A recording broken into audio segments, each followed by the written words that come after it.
Sexual Dzire ایک natural feature ہے. آپ کی نگاہ میں کیا جو سیکشول کانٹینٹ ہے اس کو دیکھنا یا ویڈیوز وغیرہ اس طرح کی دیکھنا کیسا ہے؟ دیکھیے بات یہ ہے کہ یہ جو جنسی معاملات ہیں ان کے ساتھ انسان کے معاملے کی نوعیت یہی ہے کہ یہ فطرت کا تقاضا ہے، لیکن انسان کو گھر بنانا ہے. یعنی جو ذمہ داری خدا نے دی ہے وہ یوں نہیں ہے کہ جیسے آپ نے گھر میں کھانا پکا کے کھا لیا، آپ نے جا کے ہوٹل پہ کھانا کھا لیا، آپ نے ریستوران میں کھانا کھا لیا، آپ نے سیر تفریح کرنی ہے، یہاں چلے گئے وہاں چلے گئے. آپ کو گھر بنانا ہے. یہ جو گھر بنانا ہے یہ خدا کی اسکیم میں شریک ہونا ہے. یعنی اللہ تعالیٰ نے اگلی نسلوں کو پیدا کرنے کے لیے یہ غیر معمولی اہتمام کیا ہے. سوچئے ذرا تھوڑی دیر کے لیے کہ اگر انسانوں کے درمیان جنسی تعلق پیدا ہوتا اور اس کے نتیجے میں انسان پیدا ہوتے اور کوئی کسی گلی میں پھینک کے آ جاتا، کوئی کہیں چلتا ہوا چھوڑ دیتا، کوئی اٹھا کے لے آتا، کوئی نہ اٹھا کے لے آتا، سوچے ذرا کہ انسانوں کے ساتھ کیا ہوتا. تو اللہ تعالیٰ نے یہ خاص اہتمام کیا کہ ہمیں اس کا پابند کر دیا کہ آپ کو ایک گھر بنانا ہے، ایک خاندان کو وجود میں لانا ہے. اس کے لیے ضروری ہے کہ آپ اعتماد کے ساتھ، سنجیدگی کے ساتھ معاہدہ کریں. یعنی ایک عورت اور مرد یہ عہد کرے کہ وہ وفادار رہیں گے، ایک دوسرے کے ساتھ وابستہ رہیں گے، ماں اور باپ کے فرائض ادا کریں گے، 15-20 سال تک بچے کی تعلیم اور تربیت کی ذمہ داری اٹھائیں گے، اور یہ ایک خاندان اور ادارے کے طور پر ذمہ داری اٹھائی جائے گی. اس مقصد کے لیے اللہ تعالیٰ نے یہ پابندی لگا دی کہ جنسی معاملات صرف بیوی تک محدود رہنے چاہیے.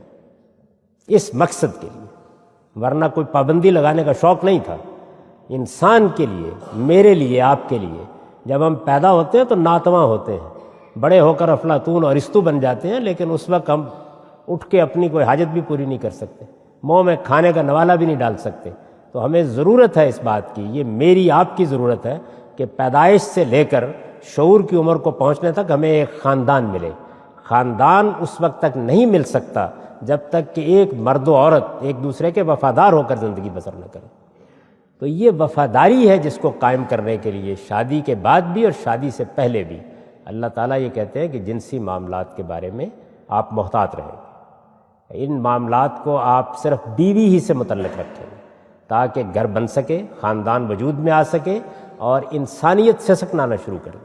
یہ وجہ ہے، پابندی لگانے کی وجہ یہ ہے. چنانچہ بدکاری کو، زنا کو ہمارے دین میں ایک بڑا جرم قرار دے دیا گیا. یہ سمجھ لینا چاہیے کہ جیسے پینا پلانا ہے تو یہ ہو سکتا ہے کہ ابتدا آپ اس گلاس سے کریں، لیکن کچھ دیر کے بعد یہ چیز آپ کو اپنی گرفت میں لے لیتی ہے، یعنی پھر چھوڑنا مشکل ہو جاتا ہے. یہی معاملہ جنسی چیزوں کا ہے. یعنی ان میں آدمی کا معاملہ یہ نہیں ہے کہ چلیے تھوڑی دیر کے لیے سیر کر لیں گے، ایڈکٹ ہو جاتا ہے آدمی ان کے بارے میں. تو یہ ایڈکشن ہے جس سے بچانے کے لیے اللہ تعالیٰ نے ذرا زیادہ سختی فرمائی ہے. تو آپ کوشش کریں اس بات کی کہ ایسا کوئی کام نہ کرے جو آپ کی اس پاکیزگی اور طہارت کو مجروح کرے اور کل کو آپ بیوی کے ساتھ وفادار نہ رہ سکیں. یہ شعور کی عمر کو پہنچنے کے بعد ہر بچے کو ایجوکیٹ ہونا چاہیے کہ تم اگر مرد ہو تو آنے والی عورت کے لیے جس نے تمہاری بیوی بننا ہے، اور لڑکی ہے تو اس کو کہ آنے والے شوہر کے لیے جو تمہارے بچے کا باپ بنے گا. تمہیں اس پاکیزگی کا اہتمام کرنا.